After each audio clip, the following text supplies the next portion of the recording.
What happens when I remove someone from a group text on iPhone and Android? Hello everyone. Today we're going to talk about an interesting topic that many of you have wondered about. What happens when you remove someone from a group text on iPhone and Android? This process isn't as straightforward as it might seem, and it can behave differently depending on your device.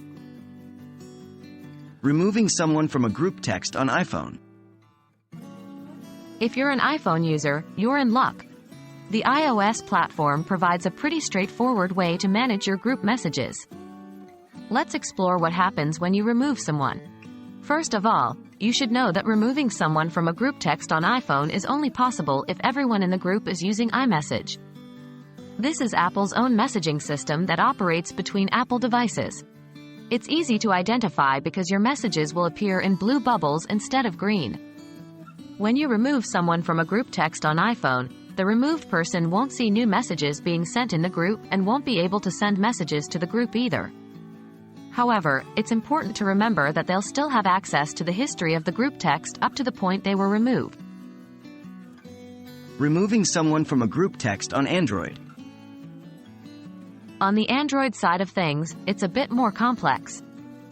As of my knowledge cutoff in September 2021, there is no default way to remove someone from a group text on Android.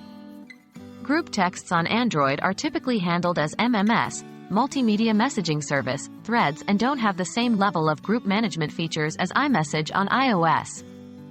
If you're trying to stop a particular person from receiving group text messages, the best you can do is to create a new group without that person.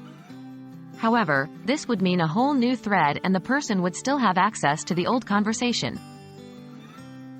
What about mixed groups? Things can get a bit tricky when you have a group text that involves both iPhone and Android users.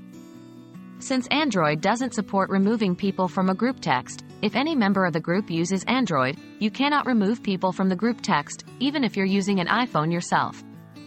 In this case, your best bet would again be to start a new group text without the person you want to remove. So, there you have it. Now you know what happens when you remove someone from a group text on both iPhone and Android. Remember, it's always good etiquette to inform everyone if you're going to start a new group or if you've removed someone.